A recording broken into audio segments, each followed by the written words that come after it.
De acuerdo, buenos días. Parece que ya puedo saludaros.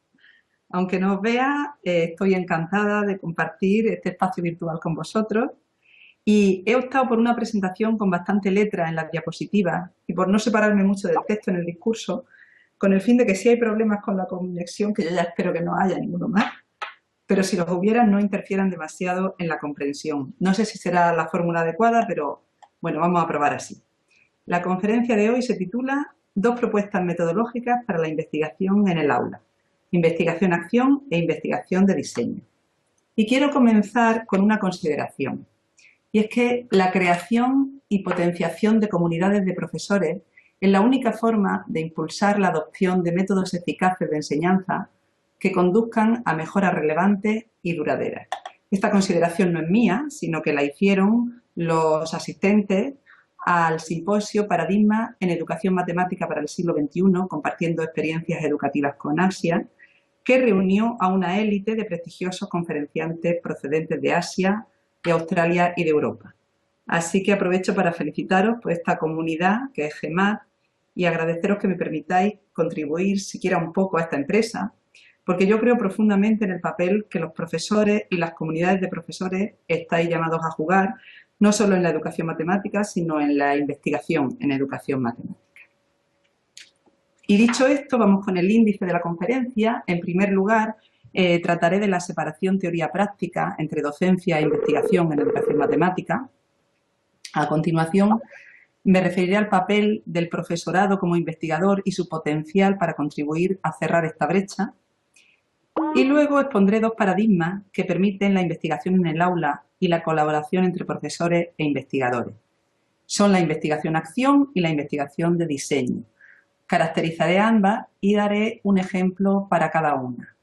El primer ejemplo es de un trabajo de fin de máster y es una planificación, y el segundo ejemplo es un ejemplo ya de un trabajo de tesis más completo. Con respecto a la separación teoría-práctica, quería comenzar hablando de algunos síntomas de desconexión. Por una parte, hay una pujanza de asociaciones de profesores de matemáticas. En España tenemos una Federación Española de Asociaciones de Profesores de Matemáticas con 12 sociedades regionales, con sus respectivas revistas, algunas nacionales y otras regionales, y con congresos orientados a profesores, aunque alguna vez participen investigadores, pero son orientados al profesorado. Internacionalmente, pues todos conocemos a la poderosa NCTM en Estados Unidos y el ICME, por poner algunos. También tenemos sociedades de investigadores en educación matemática. En España tenemos la Sociedad Española de Investigación en Educación Matemática, con revista propia y con congresos anuales propios. Internacionalmente, pues, por ejemplo, la Sociedad Europea para la Investigación en Educación Matemática, con su congreso, el CERME, el conocido grupo PME, con sus congresos bianuales, etc. Sin embargo, entre estos dos niveles hay escasas y con frecuencia nulas conexiones. En el caso de Colombia, según me han informado, la Asociación Colombiana de Matemática Educativa tiene publicaciones y tiene encuentro anual en el que participan tanto profesores como investigadores. Parece ser que tenéis un encuentro muy próximo y sería interesante ver cómo fluye el conocimiento desde la investigación para su aplicación en las aulas y viceversa, qué tipo de influencia tienen en la investigación, las problemáticas y los intereses del profesorado. Otro síntoma de desconexión, por lo menos en nuestro país, creo que también en otros, es que el desarrollo de los currículos de matemáticas se elaboran por comisiones en cuya composición se ignora la existencia de los departamentos universitarios especializados. Esto pasa en muchos países, con la excepción notable, por ejemplo, de Estados Unidos. Y también, en cuanto a la formación inicial de profesores de secundaria, hay en España y creo que en Colombia también una escasa participación de los especialistas en didáctica de las matemáticas. Normalmente, en el caso de mi país, se accede a través de estudios de grado de matemáticas o de otras titulaciones como física o como ingeniería, cuando se hace un pequeño cursillo de adaptación pedagógica y se aprueban unas oposiciones. ¿Qué razones puede haber para esta separación? Pues entre algunas de ellas puedo citar el estatus a menudo precario de la educación matemática como una subespecialidad de otras disciplinas científicas. Hasta hace unos años formaba parte o de matemática o de pedagogía. Este estatus ha acentuado las aspiraciones del área hacia su aceptación académica. Y esto lo ha llevado a plantear cuestiones de investigación con frecuencia alejadas del mundo de la práctica. Pero prescindiendo del estatus, lo cierto es que el carácter reciente de la educación matemática como campo de investigación y su complejidad hace también que los esfuerzos se estén centrando en el componente científico en primer lugar, en describir, en explicar, en formular teorías, y metadidáctico, en clarificar y desarrollar un lenguaje apropiado. Y los problemas didácticos con frecuencia se descomponen de tal manera que pierden su carácter inicial y pasan a ser problemas epistemológicos, psicológicos, sociológicos, pero apenas se han dado el camino de vuelta, es decir, de volcar el conocimiento que se está produciendo en los problemas que le dan origen. En cualquier caso, lo que podemos constatar es que el incremento de la investigación matemática, de la investigación en educación matemática durante los últimos 50 años en todo el mundo no está teniendo su correspondencia en la aplicación de dicho conocimiento. La brecha entre teoría y práctica sigue abierta en términos de tiempo. Primero se genera el conocimiento y después se intenta aplicar, si es que se intenta. De personal implicado están los investigadores académicos versus profesores en activo. Y el lenguaje utilizado, teórico versus aplicado, al que tienen poco acceso normalmente los profesores. Debido a esta brecha, la efectividad del conocimiento que proviene de la investigación, así como los numerosos movimientos de reforma diseñados para transformar la educación matemática desde arriba, entre comillas, dista de ser la que en principio se desearía, porque el objetivo último que se persigue es la mejora de la realidad educativa. Sin embargo, en la actualidad, pues se están comenzando a estrechar lazos, y una vía importante para estrechar esos lazos es la formación permanente, debido al desarrollo de la formación de posgrado. Está experimentando un auge tanto en España como, por ejemplo, en el caso de Colombia con MAD, con la maestría en análisis didáctico, y numerosos ejemplos que están permitiendo que el profesorado, sobre todo el profesorado de secundaria, acceda en un buen número a estudios de posgrado. Esta colaboración tiene un potencial importante para contribuir a cerrar la brecha entre la teoría y la práctica, entre la investigación y la docencia en educación matemática. ¿Qué papel puede tener el profesorado aquí? Pues para la investigación, según Doher y Pinto, la perspectiva del profesor es un factor central para generar comprensión sobre el proceso de enseñanza-aprendizaje en las clases de matemáticas, y esta perspectiva sale a la luz, sobre todo cuando los profesores se convierten en investigadores. Y para los profesores, este tipo de experiencias de colaboración en investigación, especialmente cuando lo hacen con personal académico, les permite una comprensión del potencial del conocimiento teórico en la investigación para ser aplicado a sus problemas en la práctica. ¿Qué paradigmas pueden resultarnos útiles a la hora de enfocar la investigación en el aula y de permitir esta colaboración entre profesores e investigadores? Pues en mi experiencia personal yo me he acercado a dos paradigmas que lo hacen posible. Por una parte la investigación-acción y por otra la investigación de diseño. La investigación-acción es una investigación hecha por profesores con el objetivo de mejorar su propia práctica. Diferentes tradiciones de investigación-acción han evolucionado en Estados Unidos, en Latinoamérica, en Reino Unido y en Australia.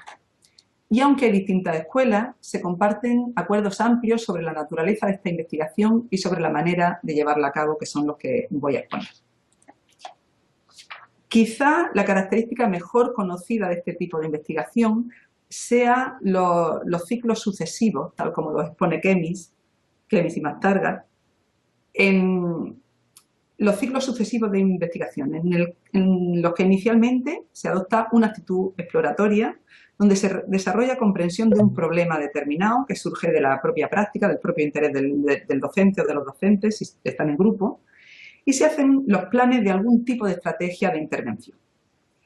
Es el reconocimiento del problema y el plan general. Luego la intervención se lleva a cabo en la acción, en la investigación-acción, y simultáneamente durante todo el tiempo en el que la acción se lleva a cabo, se recogen observaciones pertinentes de diferentes formas, ya veremos cómo. Es la etapa de la observación que coincide con la de la acción. A continuación se rememora la acción, tal como ha quedado registrada a través de la observación, para hallar el sentido de los procesos, los problemas y las restricciones que se han manifestado en la acción-estrategia mediante un proceso de reflexión. Esto da lugar a nuevas estrategias de intervención, de manera que se repite el proceso cíclico. Otras características de la investigación-acción son que es participativa, porque las personas solo pueden hacer este tipo de investigación sobre sí mismas, sobre sus propios entornos, individual o colectivamente, es decir, el propio profesor en su aula o grupos de profesores. Pero no es investigación hecha por investigadores sobre otros sujetos. Es colaborativa, está hecha con otros e implican la colaboración entre las personas implicadas y entre ellas o personal externo. Hay diferentes modos de colaborar, hay asociaciones o grupos de profesores, a veces colaboran entre ellos, otras veces personal académico les ayuda. En mi caso ha sido normalmente entre un solo profesor y yo misma. Es emancipatoria porque proporciona a los profesores medios para trascender las limitaciones que la estructura social o el status quo impone sobre ellos. Es crítica porque es un proceso en el que los implicados buscan deliberadamente cuestionar y reconstruir una realidad que les resulta ineficiente e insatisfactoria. Es dialéctica porque la teoría y la práctica se relacionan de forma dinámica, a diferencia de otros paradigmas que he comentado anteriormente. El conocimiento no se obtiene primero y se aplica después, sino que se va generando en los ciclos. Y es como toda investigación, un proceso sistemático. Se pone en marcha una acción estratégica encaminada tanto a mejorar la práctica como a desarrollar planteamientos teóricos acerca de dicha práctica. En todo el proceso hay un compromiso con el rigor y con la muestra de evidencia de lo que se postula. En cuanto a los métodos que se emplean, hay una tradición de empleo de métodos etnográficos y cualitativos, aunque los métodos cuantitativos no están reñidos con este paradigma cuando es pertinente usarlos por la pregunta de investigación, por la población a la que se tiene acceso, etc.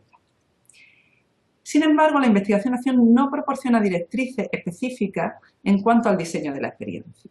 Eso depende de las personas, de los problemas que se traten, etc.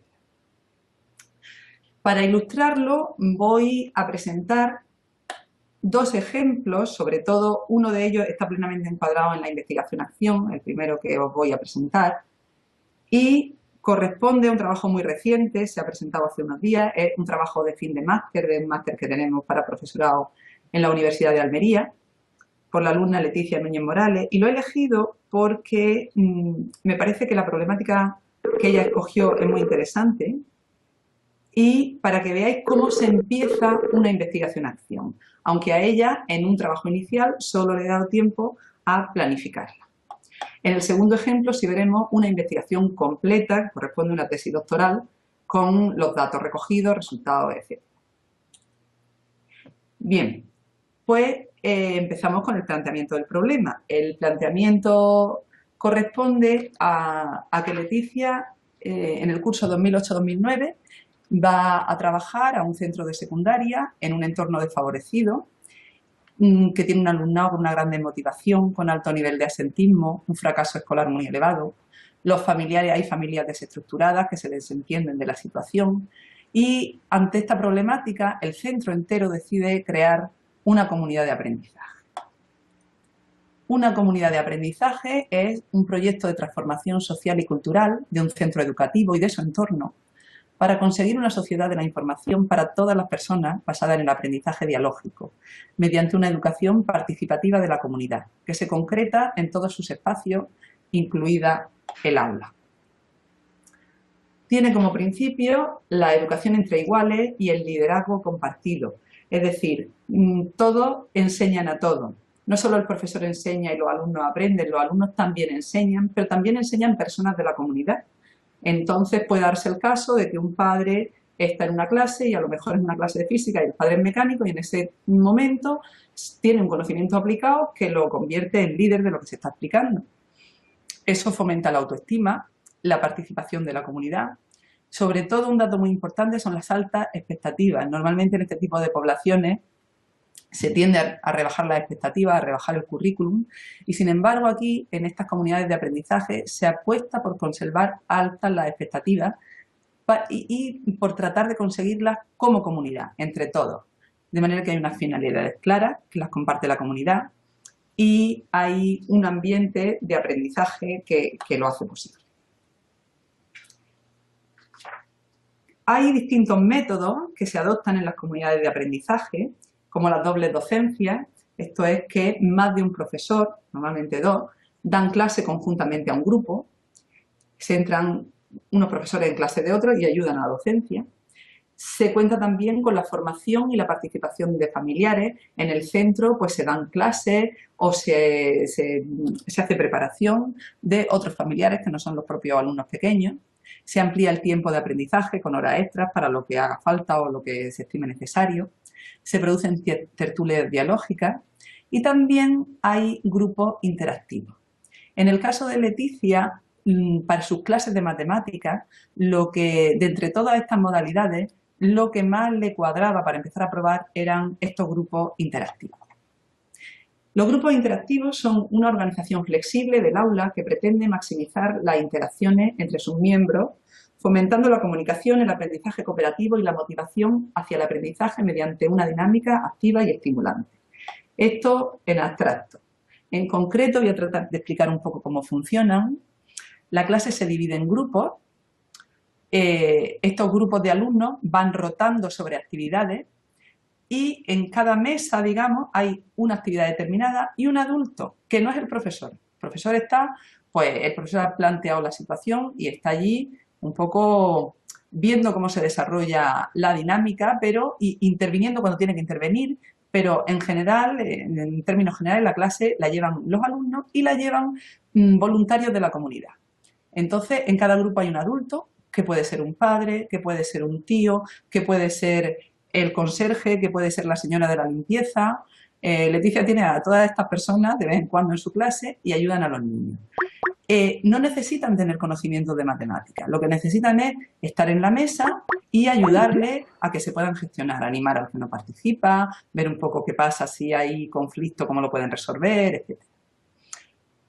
Bien, entonces los grupos, la clase se divide, por ejemplo, son 4 grupos, en 4 actividades se divide el tiempo de la clase y van rotando de una a otra, de manera que al terminar la clase hayan pasado por los 4 adultos y las 4 actividades todos los grupos. Para los que estén interesados, el marco teórico de este trabajo se relaciona con la corriente crítica en educación matemática y con la etnomatemática o las matemáticas de la calle. Aquí pongo algunos autores, en el trabajo está pues toda la fundamentación, que se apoya más específicamente en los trabajos de Escomose y Valero y de Merlin Frankenstein, y en 2 tesis doctorales, que son muy pocas, yo creo que son estas 2 nada más en España. ¿Sí?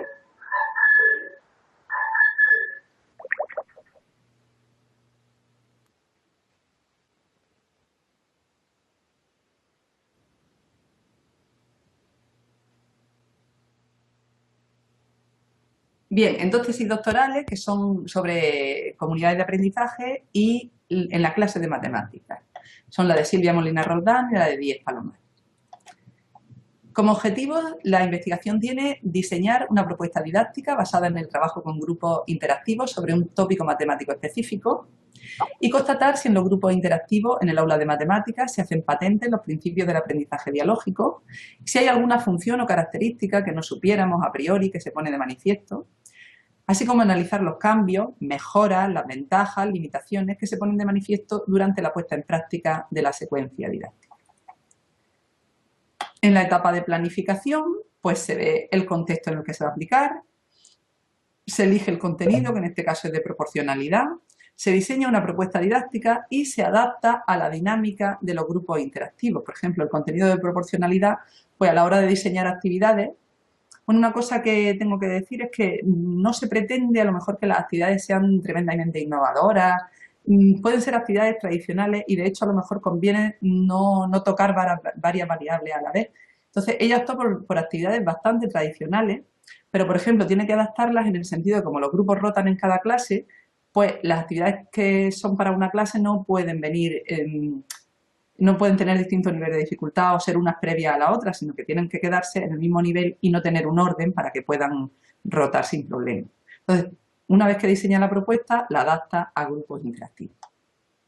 La propuesta está en el trabajo, pero actividades pueden ser las iniciales, pues algunas encaminadas a conocer el concepto de razón, a reconocer magnitudes directamente proporcionales, a comprender el concepto de porcentaje o a reconocer magnitudes inversamente proporcionales. Las actividades, aquí solo está enunciada la pregunta, pero en su sitio vienen todas pues, con los dibujos y con tablas de datos, etcétera, que los niños tienen que manejar.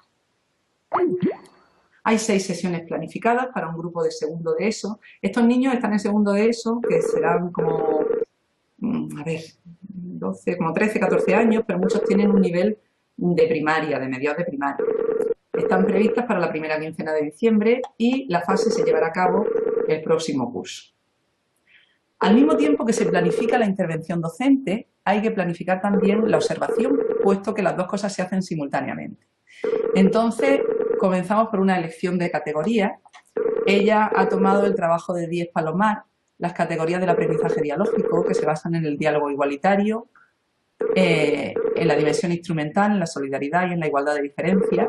Y hay 2 dimensiones, la transformadora y la exclusora, que son opuestas, en principio. En cuanto al diálogo igualitario, en la dimensión transformadora hay diálogo entre todos, mientras que en la exclusora hay unas relaciones de poder y una falta de comunicación que se puede producir por eso. En la dimensión instrumental se opta por contenidos ricos, como he dicho antes, y no por la reducción de contenido, por la adaptación curricular que adapta a la dimensión exclusora. Se fomenta la ayuda, la colaboración y el respeto frente al individualismo del paradigma tradicional o de la dimensión exclusora. Y se intenta que todo el mundo, se fomenta que todo el mundo participe y se reconocen las diferentes argumentaciones por el valor que tiene la argumentación. No por el poder de quien la hace, es decir, quien hace la argumentación es el profesor o es un niño que teóricamente sabe más que otro. Eso se intenta que no pase, sino de que las argumentaciones tengan valor por sí mismas independientemente de quién las dé. Con esta categoría, con este sistema de categorías en mente, se han diseñado instrumentos como son el diario de campo, una entrevista en profundidad para los niños, parrillas de observación y se recogerán las actividades del alumnado y las grabaciones. Cuando se recojan, pues se analizarán los datos, codificando la información, agrupando en unidades de análisis de acuerdo con las categorías anteriores y luego pues se describirá e interpretará y se llegarán a unos resultados y conclusiones que pues desafortunadamente todavía nos quedamos con el sabor de boca porque no se ha puesto en práctica. Entonces, esto es como muestra de cómo se comienza una investigación. Ahora ya la tiene preparada para comenzar. Te repito que en el segundo ejemplo ya veremos cómo se lleva a cabo y qué resulta de ella. Bien, pues para terminar, con la investigación-acción, quería destacar las potencialidades que tiene para los profesores. Por un lado, revaloriza su trabajo porque lo involucra en un proceso de buscar articular la teoría y la práctica, la formación y el desarrollo profesional. Por otra parte, potencia el empoderamiento de los profesores porque los libera de la dependencia exclusiva de las agendas de los investigadores y les permite implicarlos en sus propios proyectos, como es el caso de esta profesora en esta comunidad donde está y donde ella tiene la necesidad de explorar cómo estos principios de la comunidad se pueden llevar a cabo en su clase de matemáticas. Y por último, pero no menos importante, la autonomía que proporciona este tipo de experiencia redunda en el entusiasmo que ponen los profesores en su trabajo e incluso en su efectividad. Esto de que el entusiasmo redunda en la efectividad es una cosa que se ha constatado muchas veces y que a veces en los procesos de investigación parece que es una cosa a evitar porque resta objetividad y sin embargo en este paradigma pues no parece que estorbe, al contrario, parece ser que es una cosa incluso deseable. Y vamos ya con la investigación de diseño. Antes de entrar en lo que es la investigación de diseño, quiero señalar, quiero un poco que tengamos en cuenta una distinción, una semejanza y una distinción fundamentales. Aunque luego cuando veamos que la investigación de diseño vuelva sobre semejanza y diferencia entre ambos paradigmas, pero sí que quiero que se tenga una cosa de antemano presente. La semejanza es la importancia que se da a la investigación en entornos reales. En el trabajo de Brown, que es un trabajo inicial de los primeros, casi el primero, de este paradigma, en el 92, que yo recomiendo su lectura, se afirma que el entorno de clase, con toda su riqueza, complejidad y variabilidad, funciona como un todo sistémico y es casi tan imposible cambiar un aspecto del sistema sin crear perturbaciones en otro, como estudiar cualquier concepto aislado de los demás. De ahí la relevancia de trabajar en entornos naturales, partiendo de los problemas que se generan en una realidad compleja, ideando soluciones y evaluando su idoneidad en esa misma realidad. ¿Qué diferencia hay? En la investigación, los profesores parten de sus propios problemas e intereses prácticos y se busca la teoría como modo de iluminar y ayudar a resolver estos problemas. En la investigación de diseño, por el contrario, se parte de los intereses de los investigadores y de sus intereses de ajustar planteamientos teóricos generales a modelos locales, teniendo en cuenta la especificidad de los contextos en los que se ponen en práctica. ¿Qué características tiene la investigación de diseño? Bueno, la investigación de diseño o investigación basada en el diseño es todavía un paradigma emergente. Ha sido descrita y caracterizada de diferentes formas desde sus orígenes a principios de los 90, pero el concepto resulta hoy todavía problemático. No obstante, está siendo aplicada y desarrollada activamente en el campo de la investigación educativa y sobre todo donde más experiencia hay en el campo de la didáctica de la ciencia y de la didáctica de las matemáticas. ¿Qué características tiene en general? Es decir, dentro de esta problemática de caracterizar un paradigma que todavía no está bien definido, pues sí que hay unas características generales. Por una parte, persigue el desarrollo de modelos teóricos empíricamente fundamentados. La investigación de diseño tiene dos objetivos fundamentales: diseñar entornos de aprendizaje y desarrollar teorías o prototeorías de aprendizaje. Y estos dos objetivos están entrelazados. Es decir, la investigación de diseño se lleva a cabo para desarrollar teoría, no meramente para afinar algo que ya funciona. Este modelo funciona y yo cojo y lo afino, sino que estamos desarrollando a la vez que lo pongo en práctica la propia teoría. Estas teorías son relativamente humildes porque se refieren a procesos de aprendizaje en un dominio específico, teniendo en cuenta todos los contextos naturales en la complejidad que tienen. Pero más allá de crear diseños efectivos para algún aprendizaje, que hay que crearlos porque son diseños particulares, se persigue explicar por qué el diseño funciona y sugerir formas para que pueda ser adaptado a nuevas circunstancias. A través de este trabajo, modelos de innovación exitosa se pueden generar, pero son modelos más que programas particulares o artefactos particulares los que se persiguen. Por otra parte, como ya hemos dicho, caracterizan las situaciones de aprendizaje en toda su complejidad. Contempla las tareas o problemas que los estudiantes tienen que resolver, los tipos de discursos que se promueven, las normas de participación que se establecen, los materiales y herramientas que se proporcionan y los modos prácticos mediante los cuales los profesores orquestan todos estos elementos. Dada la complejidad de factores que hay que barajar, pues es de fundamental importancia delimitar cuáles son centrales al estudio en coherencia con la teoría y cuáles son periféricos y no se van a investigar, aunque ya veremos que se tienen en cuenta porque luego puede ser que emerjan como importantes. Bueno, y aquí hay una cuestión que quería yo también señalar, y es que reclamar éxito para una intervención educativa es una cuestión muy delicada, una aspiración muy ambiciosa, porque si el éxito significa que una intervención produjo aprendizaje, entonces necesitamos mirar con cuidado la intervención en un entorno particular. Pero no sería generalizable de esta manera. Si el éxito significa reclamar que una intervención podría ser efectiva en otro entorno, entonces deberíamos estudiar los efectos a lo largo de una variedad de entornos para poder generalizar.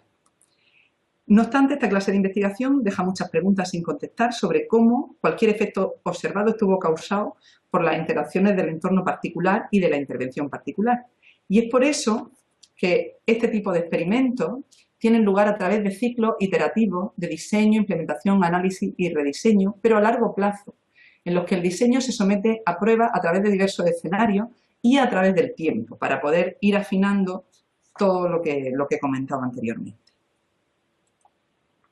Deben usarse múltiples métodos para recoger datos. Hay registros, suele haber registros en vídeo, en audio, toma de notas cuidadosas sobre la observación en clase, datos sobre individuos y sobre grupos, producciones elaboradas por los estudiantes, entrevistas, etc. Es necesario articular modos de capturar el día a día de la clase. Claro, la exhaustividad de esta recogida de datos permite analizar de forma retrospectiva el papel de ciertas variables que no fueron inicialmente consideradas, pero que posteriormente se erigen como relevantes. Ya lo veremos en el ejemplo. Los investigadores tienen que recoger muchos más datos de los que van a poner a analizar y emplear. A posteriori es cuando podemos distinguir la información relevante de la irrelevante. Se realizan dos tipos de análisis en esta investigación, durante el proceso y a posteriori. Han de mantenerse reuniones periódicas del equipo de investigación a lo largo de la experiencia para interpretar eventos pasados y planificar los futuros. Normalmente hay que llevar registro de ellas, que sirven para la reconstrucción retrospectiva de todo el proceso. Y como fruto de esta reconstrucción, el equipo debe generar conjeturas testables, no he encontrado otra palabra, sobre cómo el diseño puede ser mejorado. Lo que funciona tiene que estar sustentado en cuándo funciona, cómo funciona y por qué se supone que funciona, para que pueda ser probado en otros entornos.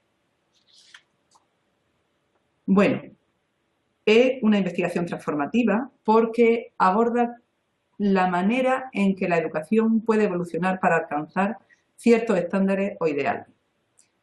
En la investigación de diseño, los profesores y los investigadores trabajan juntos para comprender y para mejorar la realidad educativa. Es decir, es diferente de la investigación tradicional que intenta explicar conexiones de tipo causal existentes entre variables dependientes e independientes, pero también es diferente de la investigación investigación etnográfica que intenta comprender un determinado estado de cosas.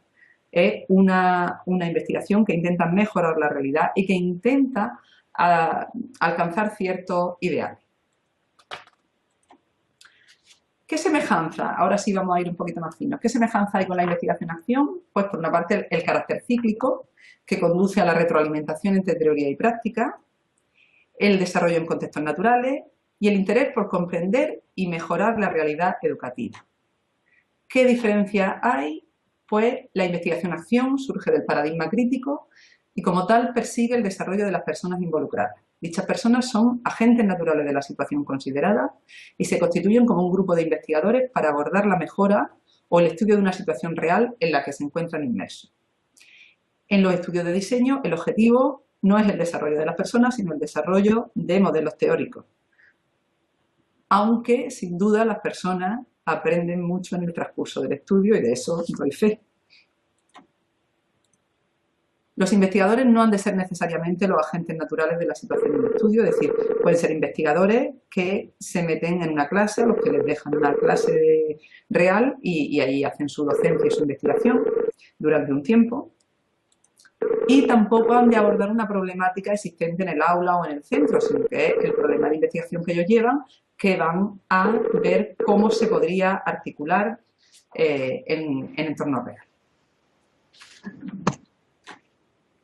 Bien, pues dentro de la investigación de diseño, dentro de este paradigma, hay numerosos modelos y yo me voy a quedar con uno que es el que nos ha servido de base en nuestro trabajo. Se trata de los experimentos de enseñanza, más concretamente los experimentos de enseñanza transformativos y guiados por una conjetura, tal como exponen Comfrey y Lachance en 2000 y Molina en 2006. Tienen dos características fundamentales, además de las que yo he dicho antes, estos experimentos. Una es la ruptura de la diferenciación entre docente e investigador y otra es la conjetura que guía el estudio. En cuanto a la ruptura de la diferenciación entre docente e investigador, esta viene motivada por el propósito de los investigadores de experimentar de primera mano el aprendizaje y el razonamiento de los alumnos. Y también por el propósito de poner a prueba y ajustar el modelo. En las etapas iniciales, al menos, el investigador, como el modelo está todavía muy general, pues es difícil, a mí se me planteó en mi tesis, que se supone que era de investigación-acción, porque en aquel entonces yo no conocía el paradigma de investigación de diseño. Pero en mi caso yo quería probar un modelo de enseñanza del número real y en aquel entonces decían, bueno, si tú tienes que ser el investigador objetivo, tú no te puedes meter en la clase porque tú tienes que observar. El profesor él que tiene que implementar el modelo. Y yo decía, pero si es que yo el modelo no lo tengo claro, yo lo que necesito es ajustar el modelo. Y si tiene que pasar por un intermediario que seguramente va a interpretar a su manera, no puede ser lo que yo necesito.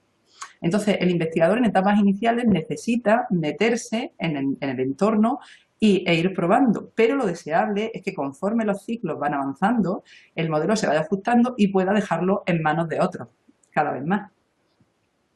Bien, entonces hay un equipo de investigadores y o bien el docente de la clase forma parte del equipo de investigación o bien un investigador se mete en clase, como ya he dicho. Los docentes, por supuesto, pueden formar parte del equipo de investigación, es el tipo de investigación al que me referiré después. Pero forman parte del equipo. Y la conjetura que guía el estudio es fundamental. La conjetura se entiende como una inferencia basada en pruebas incompletas y no concluyentes que es revisada y elaborada a lo largo de la investigación, pasando de formulaciones intuitivas a formulaciones cada vez más analíticas. Es necesario un análisis teórico previo que no involucre a los alumnos ni a las clases, y la teoría en la que se sitúa la conjetura tiene que relacionarlas, por una parte, con aspectos de educación, de cognición, etcétera, y de contenidos matemáticos, porque uno, cuando se pone a enseñar, tiene que enseñar contenidos matemáticos específicos. No puede ser constructivista en general o socioconstructivista o algún tipo de planteamiento, digamos, más general. Eso hay que aterrizarlo con contenido matemático. Entonces, la conjetura tiene que ligar las dos cosas. Dicha teoría sirve para estructurar las actividades y la metodología del experimento de enseñanza y determina qué cuenta como evidencia, influye en la elaboración de categorías de observación y también en la interpretación de los datos. Es decir, es fundamental para todo el proceso que sigue después. Bien, y vamos ya con el ejemplo que corresponde al trabajo de María del Mar García López y se titula Evolución de actitudes y competencias matemáticas en estudiantes de secundaria al introducir GeoGebra en el aula. Se me ha olvidado decir antes que el trabajo de fin de máster está disponible en el repositorio de la Universidad de Almería y este trabajo de tesis sí que se puede consultar en FUNE. Bien, este trabajo comienza siendo una investigación-acción. María del Mar llega también como estudiante de doctorado y de momento se plantea hacer un primer estudio. Entonces, el problema suyo es la falta, ella es profesora de secundaria y tiene el problema que tienen el 99% de los profesores de secundaria aquí en España, que es la falta de motivación de sus estudiantes. Esto, por supuesto, repercute negativamente en el aprendizaje. Y en su caso, resulta que la destinan justo cuando empieza a comenzar su formación como investigadora en un centro TIC. Estos centros son los llamados centros de las tecnologías para la información y la comunicación. Entonces, intentan fomentar el aprendizaje y la enseñanza con nuevas tecnologías y están dotados de instrumentos, de recursos necesarios para ello. En el estudio teórico confluyen tres líneas. Por una parte, hay un estudio profundo de la motivación que se va a centrar en las actitudes de los estudiantes, tanto hacia las matemáticas, es decir, si les gustan, si no les gustan, lo que piensan de ellas, si valoran que son útiles, etcétera, como en las actitudes matemáticas, que ya confluyen con lo cognitivo, por ejemplo, la perseverancia o la sistematicidad, etc. En lo que respecta al aprendizaje, nos centramos en el aprendizaje basado en competencias. Y en las tecnologías se eligió, para la etapa final, ya veré cómo va evolucionando las distintas etapas, el software GeoGebra, y lo que se trataba era contrastar la potencialidad teórica que dicen que este sistema tiene con la potencialidad real. De modo que la tesis doctoral estudia la potencialidad del software GeoGebra para lograr una transformación positiva de las actitudes relacionadas con las matemáticas y un desarrollo de las competencias matemáticas en estudiantes de secundaria. Y como ya he comentado, comienza siendo una investigación-acción. En el primer ciclo, ella tiene el problema que he enunciado antes y luego decide continuar este trabajo con una tesis doctoral. Cuando se plantea continuar como tesis doctoral es cuando pensamos, puesto que la investigación-acción no da directrices de cómo se lleva el proceso. Sí que hay una tradición, sí que hay unos métodos, pero el diseño específico de la experiencia depende pues, de cada experiencia. Entonces, a la hora de diseñar la experiencia, para que tuviera interés académico, fue cuando nosotros cogimos este modelo de experimentos de enseñanza transformativos y guiados por una conjetura. El equipo de investigación hemos sido la propia doctoranda, yo y algunos compañeros investigadores de la Universidad de Almería que han estado participando en el proceso. Hay una conjetura que guía el estudio, que ahora le iremos viendo, y se persigue ver cómo funciona el diseño, cómo funciona el software, cómo influye en el aprendizaje, en el sentido que he especificado antes, de motivación, de actitudes y competencias, y por qué se supone que funciona.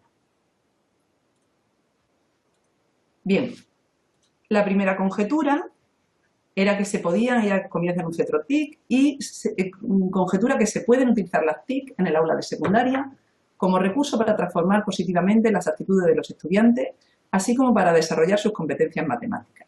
En un comienzo, ella prueba con hojas de cálculo, con búsqueda en internet, etc.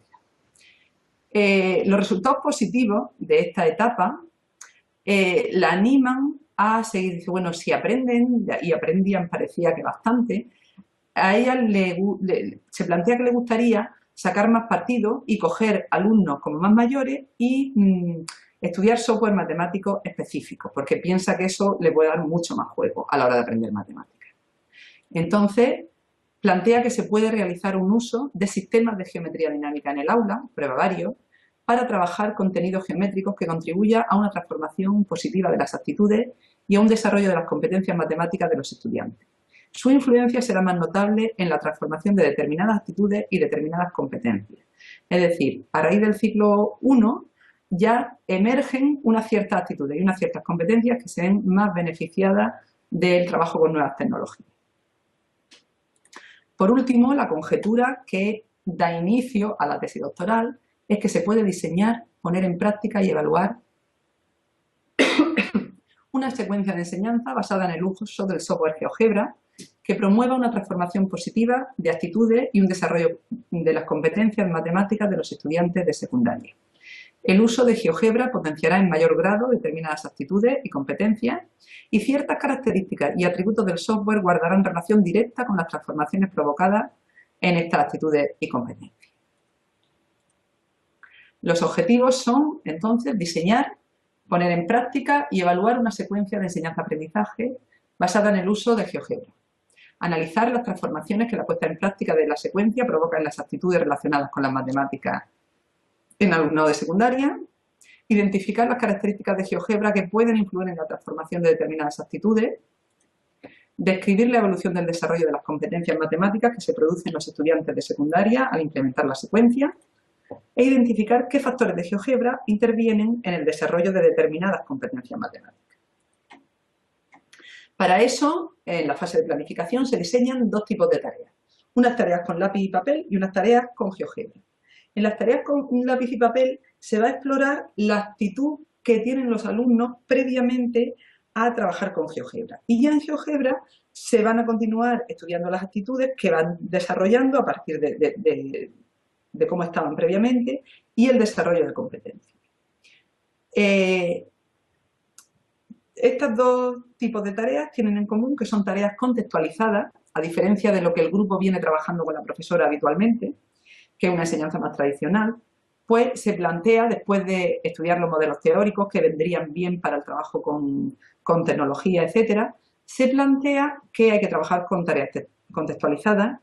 El centro hace que el ordenador se comparta por dos alumnos, de manera que los alumnos tienen que trabajar de modo colaborativo, y eso no se hacía habitualmente en el aula.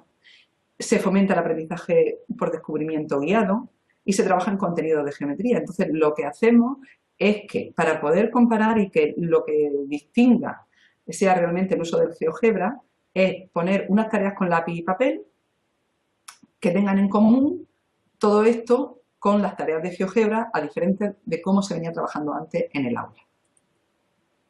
Esto se implementa en un centro TIC de la provincia de Almería, en dos grupos de tercero de ESO, con 46 estudiantes, chicos y chicas, y se necesitaron 25 sesiones de 1 hora, 13 para lápiz y papel y 12 para el trabajo con GeoGebra. Durante las tareas en lápiz y papel, el objetivo es analizar las actitudes y tomar una muestra de estudiantes de acuerdo con la confluencia de actitudes y rendimiento. No competencias todavía, porque las competencias se van a desarrollar luego, pero sí el rendimiento. Entonces se toman grabaciones en audio y en vídeo, se cogen los protocolos escritos de la resolución de tareas, los exámenes, y hay parrillas de observación de actitudes para cada alumno, aparte del diario de la profesora. De ahí se saca una muestra de 12 estudiantes y de 5 estudiantes para hacer un estudio de caso. Barajando, como ya he dicho antes, las actitudes de inadecuada, adecuada, buena, con el rendimiento insuficiente, suficiente y bueno. En las casillas donde no hay alumnos es porque esa tipología no se da. Bueno, y ya para las tareas que en GeoGebra hay numerosos instrumentos de observación que ahora ilustraré algunos. Hay 2 cuestionarios de actitudes que se pasa a toda la muestra. Hay entrevistas grupales sobre actitudes y competencias que se hace a todos los alumnos colectivamente. Hay grabaciones de audio de cada alumno para la muestra, se analiza la de la muestra. Grabaciones en vídeo del grupo, archivos de GeoGebra de cada tarea que se recogen para todos los alumnos, protocolos de resolución de tareas igualmente, un buzón de sugerencias virtual donde todos participan voluntariamente, una parrilla de observación de actitudes y otra de competencias que se rellena solo para la muestra, los diarios de la profesora que se recogen para todo el grupo y los diarios individuales que la profesora va cogiendo para los alumnos de la muestra. Fijaros la cantidad de datos que hay que recoger. Bueno, instrumentos de diseño propio fueron un cuestionario de observación de actitudes, me interesa tu opinión, a la que se le hizo un análisis de fiabilidad y consistencia y un análisis factorial, parrilla de observación de actitudes y de competencias. Voy a ponerla brevemente, pero están disponibles en el trabajo. El cuestionario, pues, por una serie de preguntas sobre participación, sobre lo que si le ha gustado más la asignatura con ordenadores, si prefiere trabajar solo, etcétera. En cuanto a las actitudes, se estudian las siguientes: la flexibilidad de pensamiento, la anterior es actitudes hacia las matemáticas, es decir, me ha gustado más la asignatura. Estas son ya actitudes matemáticas, que como digo, ya rayan lo cognitivo. Se estudia la flexibilidad de pensamiento, el espíritu crítico, la perseverancia, la precisión y rigor, la creatividad, la autonomía, la sistematización y luego actitudes comportamentales para contrastar, digamos, lo que dice en el cuestionario. Se ponen indicadores y esta parrilla es la que se lleva a lo largo de todas las actividades. Para el estudio de las competencias no se hace una parrilla en general. Los estudiantes de Maths, si hay alguno escuchando la conferencia, les sonará lo que voy a decir. Para cada tarea lo que se hace es una parrilla específica que liga las capacidades que se desarrollan en esa tarea con las competencias que se pueden desarrollar. Por ejemplo, una tarea es: te propongo ahora el trabajo inverso del que has estado haciendo ahora. Las tareas con GeoGebra son de construcción de mosaicos y son contextualizadas en la Alhambra de Granada. Supone que se transportan en el tiempo y están trabajando con los mosaicos en la Alhambra. En lugar de pedirte que busques diseños de losetas que sirvan para hacer mosaicos, te doy dos diseños de mosaicos muy famosos que se encuentran en la Alhambra, el mosaico del hueso y el mosaico del avión, para que partiendo de un cuadrado los dibujes con GeoGebra. Entonces, para cada tarea, en concreto para esta, se identifican una serie de capacidades que los alumnos es posible que pongan en juego cuando resuelvan la tarea, y esas capacidades se relacionan con las competencias, en este caso como las competencias PISA, pensar y razonar, resolver problemas, comunicar, modelizar, uso de herramientas y recursos, etc. ¿Cómo se analizaron los datos? Pues los datos recogidos para cada conjunto de estudiantes, es decir, para el total de estudiantes se recogen datos con una serie de instrumentos que ya he dicho, pues eso se analizan a nivel global. Luego se analiza la muestra de 12 estudiantes con los instrumentos ya más particulares y el estudio de los 5 casos. Es decir, hay como 3 niveles de análisis y la triangulación de estos análisis lo que nos dice es que hay concordancia entre ellos, pero lo que pasa es que conforme tú vas bajando el zoom, pues te van dando detalles sobre las tendencias generales que se observan. Lo que no hay es contradicción, eso afortunadamente no hubo. Bien, y en cuanto a los resultados me voy a referir exclusivamente a lo de las competencias por no alargar esto demasiado. Recordamos que el objetivo 4 era describir la evolución del desarrollo de las competencias matemáticas que se producen en los estudiantes de secundaria al implementar la secuencia didáctica.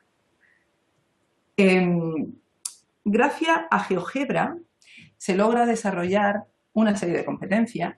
El mayor efecto está en las que están relacionadas con los procesos de visualización. Los mejores resultados se obtienen en las competencias de representar y uso de herramientas y recursos. Aquí el 70% de los alumnos alcanzan un nivel alto y un 30% un nivel medio. Prácticamente la totalidad de los alumnos se sitúa en un nivel medio alto y además rápidamente. Esto se coge rápido.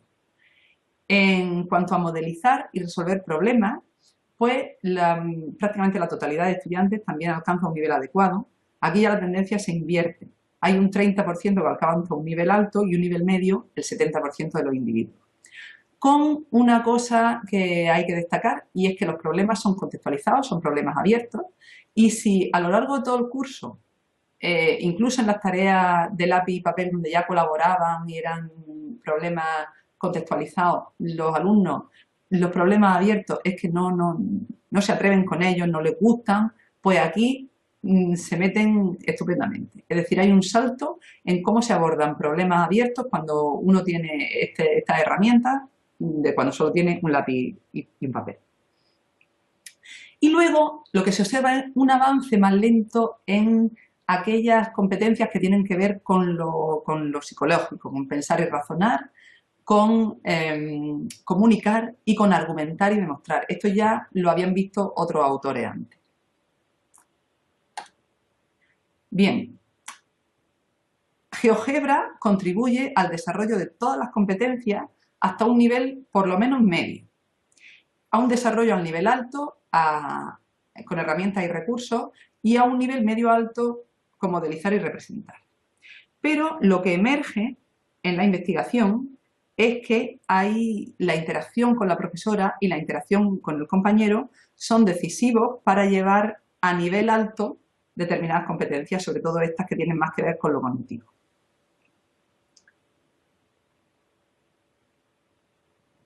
Hay una cosa también que quería resaltar, que es que en estas competencias cognitivas, en general los alumnos avanzan un poquito con respecto a su situación anterior. Es decir, si en el uso, voy a pasar para atrás, si en el uso de herramientas y recursos y en modelización y resolución de problemas van todos como a un nivel, es decir, aunque hay alumnos que tenían menos rendimiento, avanzan un cacho, en las otras avanzan un poquito con respecto a su nivel anterior. Pero hay excepciones muy notables. Hay alumnos que eran alumnos de no haber hecho nada en los cursos anteriores, eran alumnos muy deficientes y sin embargo dan un salto tremendo. Y justo el compañero de uno de los estudios de caso es apabullante como razona este niño que antes no había abierto un libro e incluso le explica al compañero que es de los notables o así, le va explicando lo que tiene que hacer y este alumno se hace como un líder que explica a los demás, que le razona todo lo que hay que hacer, no solo instrumentalmente, sino que tiene una lógica que no se había puesto de manifiesto antes. Esto no solo pasa en este caso, pasa en bastantes casos, como casi en un 30% de alumnos que pegan un salto de no hacer nada a no solo usar la herramienta, sino razonar. Bien. Identificar qué factores del sistema de geometría dinámica intervienen en el desarrollo de determinadas competencias. Esto es muy complicado. Teóricamente se habían estudiado atributos y ventajas de GeoGebra y aquí se ponen en relación con determinadas competencias. Esto se podría seguir afinando, coger algunos de ellos y estudiarlos más en detalle. Pero aparte emergen otros resultados. Uno de ellos es la relación que se encuentra en las actitudes y las competencias. Una actitud positiva hacia el uso de GeoGebra es inicial. Esto se ve a lo largo del tiempo. Primero hay una predisposición buena al uso del software. Eso va haciendo que las actitudes hacia las matemáticas ágiles se transformen. Es decir, ya les gustan más, como les gustan, pasan más tiempo en casa haciéndolas, pasan también más tiempo en la clase, se distraen menos y eso mejora ciertas actitudes matemáticas. Ya perseveran, ya no se conforman con la primera respuesta, sino que son más sistemáticos. La herramienta también les permite ir viendo si tienen errores no necesitan que el profesor se los diga, sino que lo van viendo ellos mismos y eso les permite pues, ir contrastando y querer hacerlo. Y eso propicia el desarrollo de ciertas competencias. Es decir, que esto se va produciendo, se ve en el tiempo, cómo unas cosas van llevando a las otras. Y otra cosa que se pudo observar, aunque no estaba en principio prevista, como ella siguió siendo la profesora del grupo durante el resto del tiempo del curso, era el carácter, la permanencia, que siempre nos preguntamos. Bueno, y una vez que uno se engancha con las matemáticas, que de hecho el 80% de los estudiantes experimentó una mejoría, luego ¿qué pasa? Pues cuando les quitamos GeoGebra, en este caso de esta clase, en el 35% de ellos aproximadamente la mejora fue temporal y para el resto fue permanente en algún aspecto. Y es también de señalar que había niños que una vez que aprenden que perseverar es bueno, que les ayuda a terminar resolviendo el problema, quieren hacerlo, pero si no tienen la herramienta pues ya no podían, ya, entonces fueron cayendo. Sería también interesante, pues luego a la hora de reformular la conjetura para un siguiente estudio, ver qué partes de aquí se acotan y por dónde se sigue ya afinando. Bueno, para terminar con el ejemplo, quería, bueno, María del Mar en su trabajo hace como un balance de todo lo que le ha supuesto a ella personal y profesionalmente la experiencia, que como podéis imaginaros, para una profesora sola con la que yo colaboraba, y algunos profesores de la universidad en momentos puntuales, pero es que la investigación la llevaba a cabo prácticamente ella. Imaginaros el esfuerzo tan grande de todo lo que ha supuesto esto. Y sin embargo, ella dice que este estudio me ha confirmado que se puede mejorar cualquier realidad de aula poniendo en práctica estrategias adecuadas. Y de retroceder en el tiempo, conociendo el esfuerzo exigido para esta investigación, volvería a ponerla en práctica sin dudarlo un segundo, porque los buenos resultados obtenidos por los estudiantes y por el propio desarrollo profesional y personal experimentado han resultado una gratificante recompensa. Para mí, desde luego, también lo fue. Bueno, y para concluir, pues voy a dejar de lado los criterios de calidad de este tipo de investigaciones, porque ya en esta ocasión no entro por el tiempo y también porque quizás sea una cosa muy abstracta y ahora mismo todavía estemos intentando digerir el qué y cómo se hace. Pero sí quería terminar con la pregunta de cuál puede ser el valor de este tipo de investigaciones. Y hay una cita de John Mason que a mí me gusta mucho, está en inglés, la he puesto en inglés en el texto, pero la voy a traducir para compartirla con vosotros. Y es la pregunta que se hace de cuáles son los productos significativos de la investigación en educación matemática. Mason propone dos respuestas sencillas. La primera es que los productos más significativos son las transformaciones en el ser de los investigadores y la segunda que los segundos productos más significativos son los estímulos para otros investigadores y profesores para probar las conjeturas por sí mismos en sus propios contextos. De la primera respuesta doy testimonio por mi propia experiencia y por la de todos los profesores con los que vengo colaborando. Son experiencias muy apasionantes, muy gratificantes para ambas partes. Y la segunda, pues espero que encontréis estímulos vosotros y vías de canalizar la faceta investigadora de vuestra profesión para aquellos que estéis interesados. Y por mi parte, esto es todo. Gracias por haberme permitido compartir este espacio con vosotros. Espero que GEMAT sea una plataforma para impulsar el desarrollo profesional, tanto a nivel docente como investigador, de sus integrantes y también para establecer vínculos como el que ahora estamos estableciendo con la comunidad de educación matemática. Y en este sentido, pues quiero aprovechar para dar las gracias, muchas gracias a Pedro y a Andrés por su trabajo y por sus conocimientos técnicos que hacen que esto sea posible. Y ahora ya pues quedo a vuestra disposición por si queréis hacer alguna pregunta.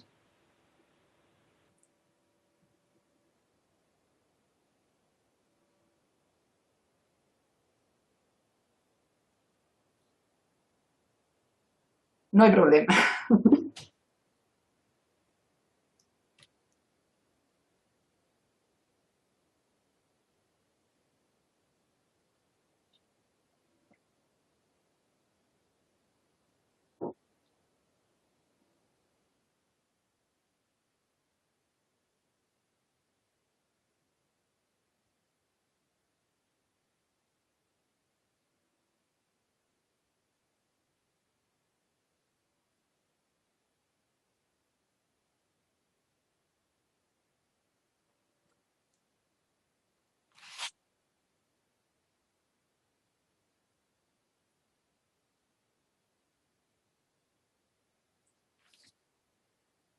Hola Mauricio.